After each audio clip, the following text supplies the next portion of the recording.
बिस्मिल्लाहिर्रहमानिर्रहीम। सुबह खैर प्यारे दोस्तों, मुश्किल हालात में हमें समझ नहीं आती कि हम क्या करें। महबूब पाक सल्लल्लाहु अलैहि वसल्लम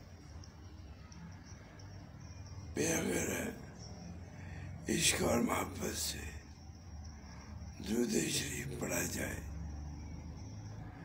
तो आपकी तमाम मुश्किलात दीनी दुनियावी